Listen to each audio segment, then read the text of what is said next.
আপনি জামাতকে বাংলাদেশের রাজনীতিকে মূলোৎপাটন করতে পারবেন না, আপনি বিএনপিকে বাংলাদেশের রাজনীতিকে মূলোৎপাটন করতে পারবেন না, আপনি জাতীয় পার্টিকে বাংলাদেশের রাজনীতিকে মূলোৎপাটন করতে পারবেন না, আপনি আওয়ামী লীগকে বাংলাদেশের রাজনীতিকে মূলোৎপাটন করতে পারবেন না।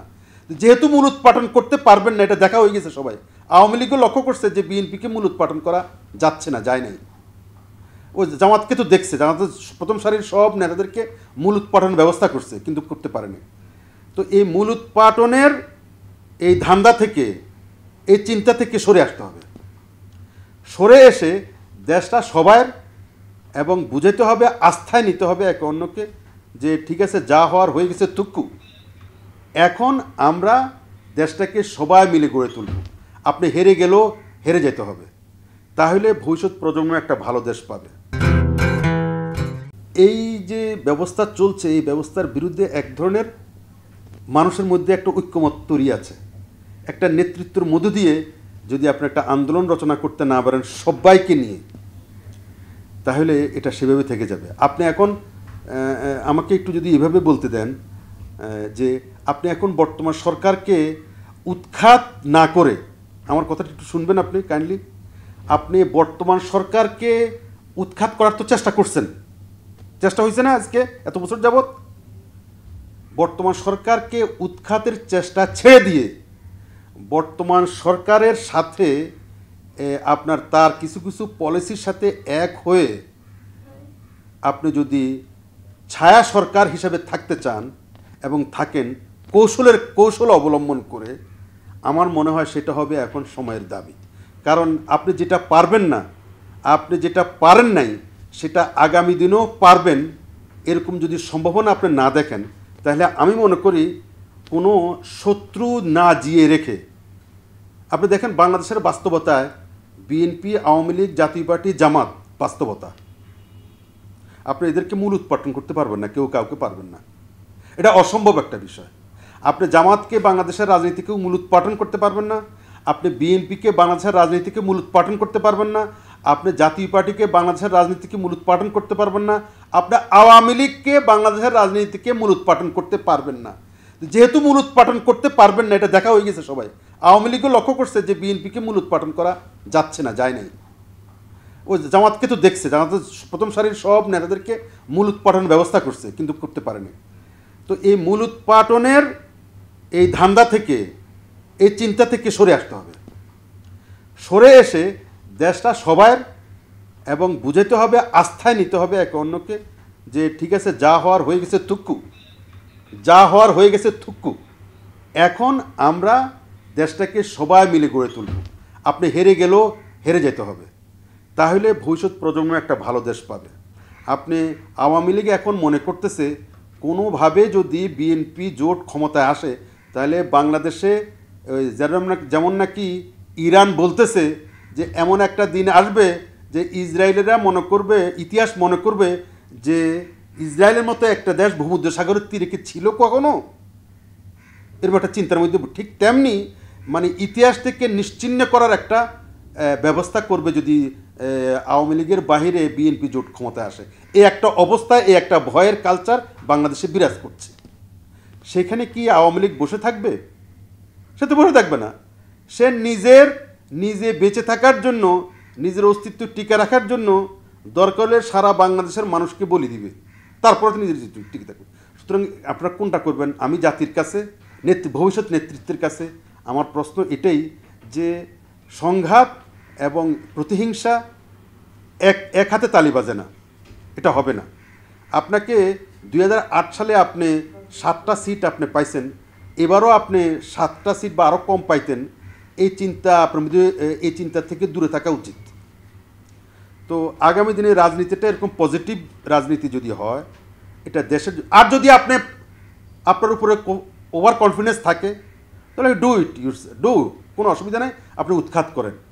কিন্তু আমার অতীত ইতিহাস, এখন বর্তমানের আমার ইতিহাস বা আমার চলন ধরন বা দলের, এগুলোতে বোঝা যাচ্ছে যে আপনি আন্দোলন সংগ্রাম করে জনগণকে একত্রিত করে সরকার উদ্ঘাটন, সরকার মূলোৎপাটন বা সরকারকে উৎখাত করা, এটা দুরূহ হয়ে উঠছে বলে মনে হচ্ছে।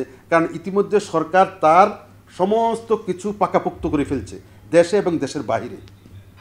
দেশের বন্ধু যেরকম পাকাপোক্ত করতে পেরেছে, দেশের বাইরেও তার বন্ধু, তার তো যেমন ভালো বন্ধু আছে, খারাপ বন্ধু আছে, তার দেশের খারাপ বন্ধু আছে যারা তার জন্য জীবন দিতে প্রস্তুত, তার জন্য টিকে রাখার জন্য প্রস্তুত। এরকম তার এরকম বন্ধু তৈরি হয়ে গেছে, দেশে যেরকম হয়েছে বাইরেও হয়েছে।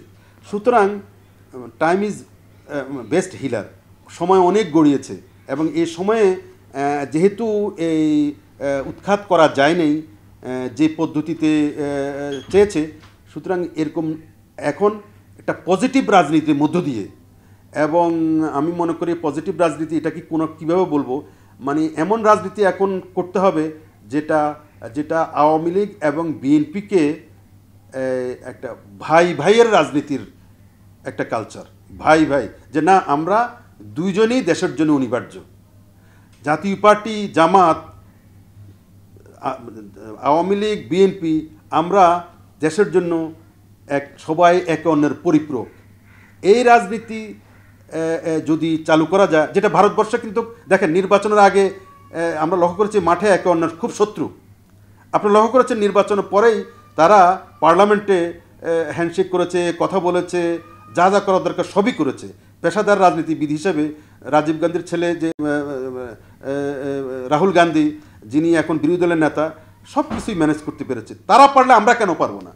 আমরা শত্রুতা করব পলিসির কারণে, রাজনীতির কারণে, কিন্তু জনগণের স্বার্থে আমরা শত্রুতা হব না। কিন্তু আমাদের এখন অবস্থা এরকম দাঁড়িয়েছে যে আমরা কেউ কারোর ছায়া দেখতে চাই না, এবং এই অবস্থাটা ভয়াবহ। এই অবস্থা থেকে পরিত্রাণ পাওয়ার জন্য আমি একটা প্রস্তাব, এটা আমার ব্যক্তিগত প্রস্তাব হচ্ছে আওয়ামী লীগ এবং বিএনপির মধ্যে, জামাতের মধ্যে, জাতীয় পার্টির মধ্যে একটা সুসম্পর্ক, রাজনৈতিক সম্পর্ক, এবং তারা কেউই যে বাংলাদেশের বিরুদ্ধে নয়, বাংলাদেশের মানুষের বিরুদ্ধে নয়, এবং কেউই যে দেশের জন্য যে এই সমস্ত রাজনৈতিক দলগুলো যে অনিবার্য প্রয়োজন, এটা আমাদেরকে এক অন্য মেনে নিতে হবে। মেনে নিলেই হয়তোবা দেশে একটা সুষ্ঠু ধারার রাজনীতি প্রচলিত হবে। আর ওই রাজনীতিটা আমাদেরকে মনে হয় পরিহার করতে হবে যে আমি ক্ষমতায় যাইতে পারি, কেন আমি ক্ষমতায় যাব না? ক্ষমতায় নেওয়ার মালিক আল্লাহ। আপনি ছোট থাকলেই আপনি বড় হবেন, আপনি বড় থেকে ছোট হইতে বেশ দেরি লাগে না। আমার মনে হয় এই জায়গাতে কোনো ভুলভ্রান্তি হচ্ছে কিনা, বা এই জায়গাতে আপোষ করা উচিত কিনা, সেটা আমার মনে হয় তখনই হয়তো আপনার একবারে না হোক, ধরেন এবারে যদি এই ব্যবস্থাপনায় বিএনপি নির্বাচনে আসতো, তাহলে উল্লেখযোগ্য সংখ্যক আসন নিয়ে বিএনপি আসতো, তাহলে বাংলাদেশের রাজনীতি একটা ব্যালেন্স তৈরি হওয়ার একটা সুযোগ ছিল। এখন তো আকাশ এবং পাতালে চলে গেছে, এখন ব্যালেন্স করারও আর সুযোগ নেই, এই অবস্থা চলে গেছে। 1 জানুয়ারি 2024 চেঞ্জ টিভি পা রেখেছে সুরভিত 6 বছরে। সবার প্রতি নিরন্তর শুভেচ্ছা। changetv.press আগামী 1 জানুয়ারি তার প্রতিষ্ঠা বার্ষিকী। আমি এটা জেনে অত্যন্ত আনন্দিত। আমরা আশা করছি changetv.press মুক্তিযুদ্ধের পক্ষে তারা কথা বলবে, সত্যের পক্ষে কথা বলবে, নিরপেক্ষ বলে কিছু নেই, সবসময় সত্যের পক্ষে থাকবে, এই প্রত্যাশা ব্যক্ত করছি। এর কলা কুশলী সবাইকে অভিনন্দন জানাচ্ছি, এর শ্রোতৃমণ্ডলীকেও অভিনন্দন জানাচ্ছি।